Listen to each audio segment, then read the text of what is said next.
Importante, a tratar temas importantes. Nos acompaña el licenciado Lisandro Macarrulla, expresidente del CONEC, expresidente de la Asociación de Industria, empresario por supuesto, y es el jefe del gabinete del candidato Luis Abinader del Partido Revolucionario Moderno. Buenos días, Lisandro, bienvenido al programa. Un abrazo virtual. Buenos días y un gran abrazo para ti y para Jacqueline. Gracias. Buenos días, señor Macarrulla. Lisandro, definitivamente estamos en presencia. Antes se le decía guerra de encuestas, pero lo de ahora no es una guerra, no. Lo de ahora es una guerra nuclear. Y vemos cómo desde el oficialismo ya han ido acercando los números. Antes tenían a Gonzalo Castillo en segundo lugar, pero ahora tenían a Gonzalo Castillo en primer lugar. ¿Cómo reciben ustedes esas encuestas y si eso no se corre riesgo que afecte la moral de la tropa? Si tú supieras que ya lamentablemente, como se ha hecho tan mal uso de esos recursos, la gente no cree en ellas. La gente tiene identificadas cuáles encuestas son realmente las que se puede confiar. Lamentablemente, las encuestas se van descalificando ellas mismas cuando se dejan utilizar como un instrumento para desinformar. Todo el mundo sabe que las encuestas serias, el candidato Luis Abinader sobrepasa el 50%. Y lo más importante es que nosotros trabajamos con ese instrumento que son las encuestas y otros mecanismos que existen para uno poder diseñar estrategias y llevar adelante la campaña. Y todas las nuestras, que no nos podemos engañar, o sea, nosotros tenemos que hacer las cosas como son para tomar decisiones correctas, nos indican que hay una amplia ventaja y hay un escenario de primera vuelta. Consistentemente en todas las encuestas que nosotros utilizamos y que manejamos con seriedad. Señor Macarrulla, usted siempre ha estado del lado de los empresarios, ha participado en numerosos eventos, ha sido promotor también de estudios y de ideas. Y no es común ver que el empresariado de alto nivel, como es su caso, se involucre en la política. Y mucho menos jugando un rol tan importante como el que usted le ha tocado, como jefe del gabinete.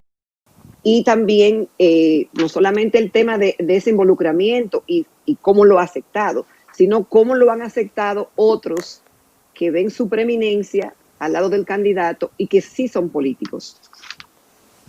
Bueno, la primera parte de la pregunta, la verdad que mucha gente se sorprendió cuando yo tomé la decisión de participar junto al candidato Luis Abinader en este proyecto.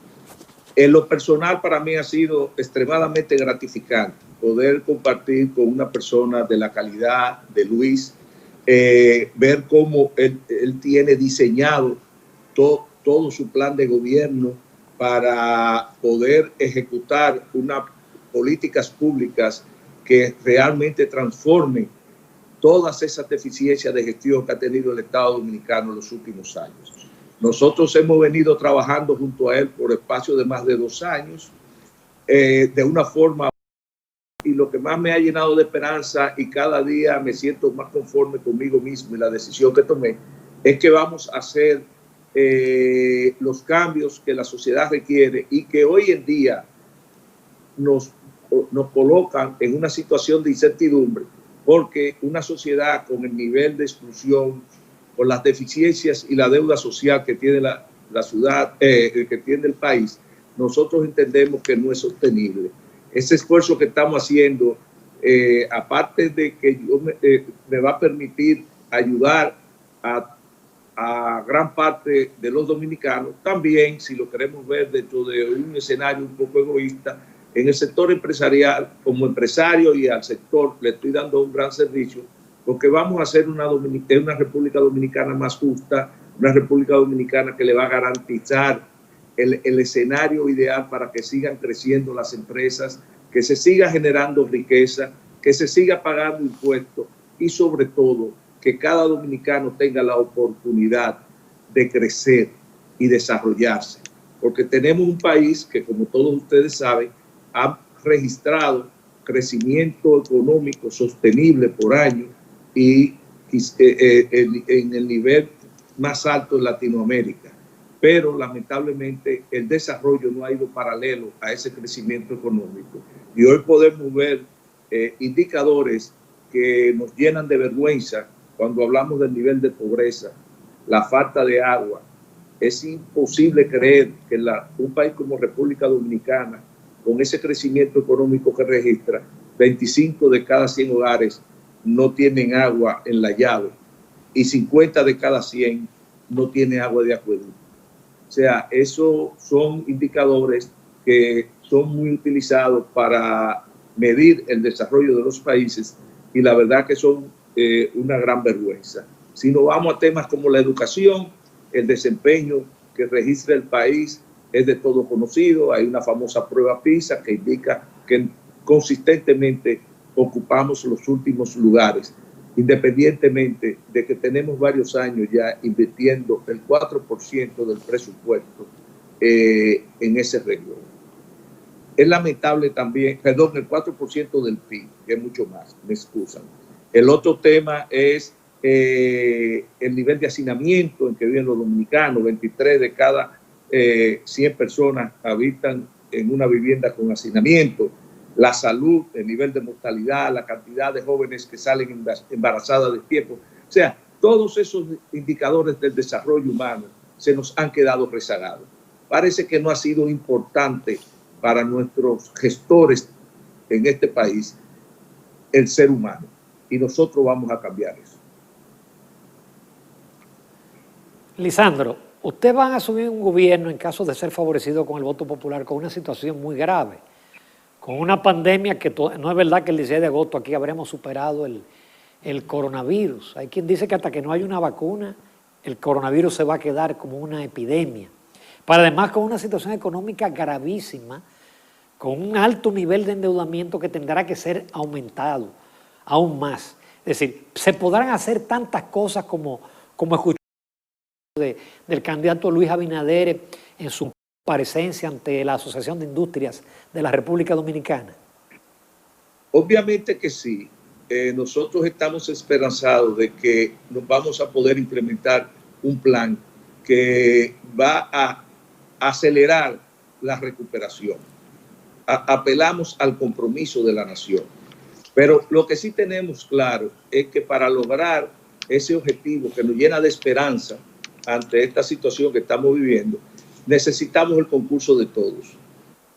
Nuestro candidato, desde que empezó la crisis, le planteó a la sociedad la necesidad de que nos integráramos bajo el liderazgo del gobierno para empezar a tomar las medidas para evitar que el trauma de la crisis fuera el menor posible. Lamentablemente, las autoridades no acogieron esa propuesta y hoy estamos viendo un resultado que pudo haber sido mucho menos traumático. En nuestro caso, nosotros hemos atendido ese reclamo de la sociedad y hemos organizado una cumbre donde se están discutiendo opciones, entre otras cosas, para poder salir de la crisis y retomar lo que llamamos y lo que se ha generalizado ya la nueva normalidad. En la República Dominicana todos sabemos que esos niveles de ingresos de divisas que teníamos, por ejemplo, producto del sector turismo, de las remesas, de las exportaciones, son niveles que no lo vamos a tener de inmediato, pero sí estamos trabajando en planes en conjunto con el sector privado para implementarse y tratar de recuperarlo lo antes posible.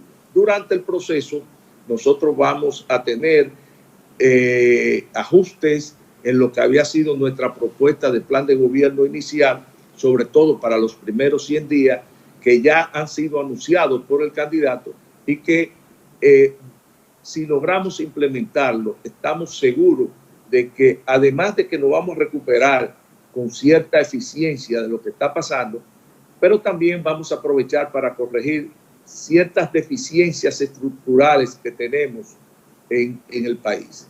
Si nos vamos específicamente al sector salud, todos sabemos que en el sector salud nosotros no veníamos operando adecuadamente. lamentablemente es un sector en que el Estado Dominicano, el gobierno de la República Dominicana, apenas invertía el 50% de lo que establecen instituciones como la Organización Mundial de la Salud. Y eso obviamente se refleja en una gran deficiencia en el servicio y en la cantidad de personas que mueren. Por ejemplo, la mortalidad materna, estamos por encima del promedio de Latinoamérica. 92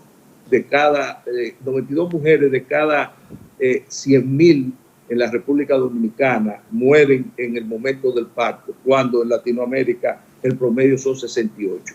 Cuando uno ve esos indicadores, y te puedo hacer una lista amplia enmarcada dentro del tema de salud, cuando uno ve esos desempeños de una gestión gubernamental, uno se da cuenta de que la República Dominicana es en el área económica, de la equidad, de la oportunidad. Si usted analiza, por ejemplo, la discriminación que hay con las mujeres, las oportunidades que tienen los hombres que excluyen a las mujeres, la cantidad de empleos que se crean, la cantidad de hombres ocupados versus mujeres, la oportunidad que tienen las mujeres para prepararse, sobre todo aquellas que lamentablemente han sido madres a destiempo.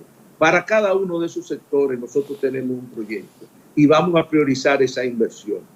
Nuestro objetivo es, Ramón y Jacqueline, seguir creciendo al ritmo que íbamos creciendo, pero un crecimiento sustentado en el desarrollo de la gente. Señor Macarrulla, cuando vemos los discursos de los candidatos, vemos muchísimas promesas. En el pasado, los programas de gobierno casi siempre se convertían en letra muerta. Sin embargo, no podemos decir que en los últimos años en la República Dominicana no se ha estado haciendo un trabajo desde el gobierno. Se ha estado haciendo, y en el pasado hemos visto elogios suyos incluso a algunas de las ejecutorias que han estado realizando los gobiernos dominicanos. Sin embargo, la deuda social todavía es muy alta. Tenemos una baja presión tributaria y a esto se le añade el alto endeudamiento y la situación del COVID-19. ¿Cuál sería la fórmula distinta que usaría el PRM en medio de todo este panorama de realmente acometer parte? ¿Cuál es la diferencia? ¿Qué es lo que no han estado haciendo los últimos gobiernos que sí haría el PRM y que garantice a la población la satisfacción de todas esas necesidades y carencias que usted mencionó? Jacqueline, como tú bien indicas, obviamente que los gobiernos también hacen cosas buenas y este lo ha hecho. Y nosotros vamos a continuar las cosas que el gobierno ha hecho correctamente. Yo no te puedo negar que, por ejemplo, la estabilidad económica, el mismo crecimiento económico que ha evidenciado la República Dominicana, indican un manejo correcto de esa área. Pero ese crecimiento, por ejemplo, que ha sido sustentado básicamente con endeudamiento externo, nosotros lo vamos a mantener con generación de valor agregado local y obviamente también con un componente, pero controlado, de endeudamiento. Pero no solamente porque nosotros queramos hacerlo así, sino que la capacidad de endeudamiento de la República Dominicana está agotada, lamentablemente. Pero lo fundamental, lo que va a marcar el gran cambio, es un elemento importante. Nosotros hemos colocado a la gente en el centro de nuestra propuesta.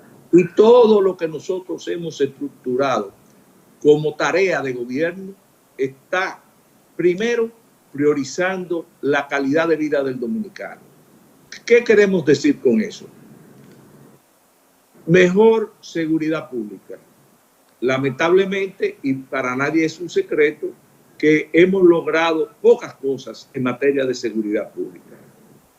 Un mejor desempeño en el área de educación. Tampoco es un secreto que tenemos grandes deficiencias ahí. Ahora, eso no quiere decir que dejamos de reconocer que asignar el 4% de educación fue una medida correcta. Ahora, ¿cuáles han sido los resultados de aplicar esa cantidad de dinero a la educación? Eso tenemos que medirlo, porque los resultados no muestran que se haya hecho un manejo correcto de esa inversión que hace el pueblo dominicano. Cuando vemos en materia de salud que para los gobiernos recientes que hemos tenido no ha tenido la importancia, porque eso se pone en manifiesto en la cantidad de dinero que se invierte en ese sector, también entendemos que hay muchas posibilidades de mejora. Yo te diría que, resumiendo, la gran diferencia son las prioridades y la calidad del gasto. Y nuestra prioridad, vuelvo y reitero, es la gente. No podemos seguir permitiendo que de la mitad de la población, como son las mujeres, no tengan igualdad de oportunidad que los hombres. No podemos seguir permitiendo que nuestras jovencitas menores de 18 años sigan saliendo embarazadas y tronchando su vida, porque después que cometen ese error, lamentablemente después tienen que dejar de hacer todo lo que hacían, dejar de estudiar, dejar de trabajar, porque tienen que dedicarse a ser madres a destiempo. Entonces, ese tipo de cosas, esta sociedad no lo aguanta más. Y eso es lo que hace este país que no sea sostenible bajo el esquema actual, porque ese nivel de marginalidad, ese nivel de carencia de oportunidades, esas diferencias que hay, no pueden seguirse manejando y a la vez tener paz social y política. Entonces, nosotros lo que queremos, una República Dominicana con visión de futuro y que podamos seguir viviendo en ella con una mejor, inclusive con mucho mejor calidad de vida de la que tenemos hoy, se requiere esas transformaciones. Pero eso no es nuevo, Jacqueline y Ramón. En la medida en que nosotros, en mi caso particular y el equipo que me acompañó en la dirección, por ejemplo, del CONEP, nosotros reconocíamos las cosas que habían hecho los gobiernos, también criticábamos y con mucho más contundencia inclusive que lo que nosotros inclusive estamos haciendo, inclusive como estamos haciendo hoy desde el escenario político. Ahora, hoy en día ya no hay más espacio para retrasar las decisiones que esta sociedad demanda. Y el manejo de esta crisis, a veces irresponsable y político, ha puesto en evidencia de que estos cambios hay que hacerlo en este momento y que no hay espacio para retrasarlo. Lisandro, hay un tema muy grave en República Dominicana, la corrupción, que se ha convertido ha hecho metástasis en esta sociedad. Nada más hay que ver los escándalos que se han multiplicado en este estado de emergencia con compras sobrevaluadas. Pero cuando hay corrupción, hay un funcionario corrupto, pero hay también un empresario. Cuando se da una obra sobrevaluada, hay una empresa de ingeniería involucrada. O cuando se hacen compras, hay suplidores. Eso es un derroche de recursos que reduce el presupuesto. Bueno, hay un amplio programa que desarrollar en ese sentido, porque lamentablemente, como tú dices, aquí eso se ha generalizado, tanto en el sector público como en el sector privado. Ahí yo difiero de muchas personas que solamente se enfocan en el servidor público. Yo, al igual que tú, entiendo que ahí hay un contubernio entre los dos sectores. Nosotros vamos a empezar por una transformación importante con el tema de la justicia dominicana, porque uno de los grandes estímulos que tiene esa aberrante práctica es la impunidad, la creación de transformación en la estructura judicial y también yo creo que lo más importante es una señal clara y precisa del Ejecutivo de que no va a permitir en su elenco de funcionarios ninguna distracción ni flexibilidad en ese sentido. El funcionario que se equivoque y cometa un acto de corrupción sabrá que tendrá a Luis Abinader, el presidente de la República Dominicana, de frente y actuando en consecuencia. La impunidad no tendrá cabida en un gobierno de Luis Abinader y empezará por una actitud firme del presidente, mandando señales claras de que no permitirá ningún exceso en ese sentido. ¿Eso adelante o también será la primera vez que eso se haga? ¿Habrá borrón y cuenta nueva? Mira, nosotros vamos a tener una justicia independiente y todo lo que la justicia haga a partir de que nosotros seamos gobierno será con total independencia y nosotros vamos a estimular desde los mecanismos que nos permita el nuevo marco jurídico que se implementará en torno a toda la estructura judicial, nos tendrá a nosotros estimulando una acción correcta y contundente en contra de lo mal hecho.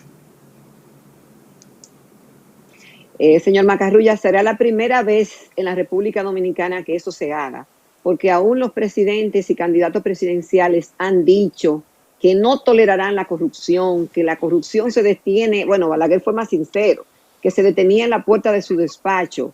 El doctor Fernández en su momento dijo que la corrupción en el 95 se llevaba más de 30,000 millones de pesos.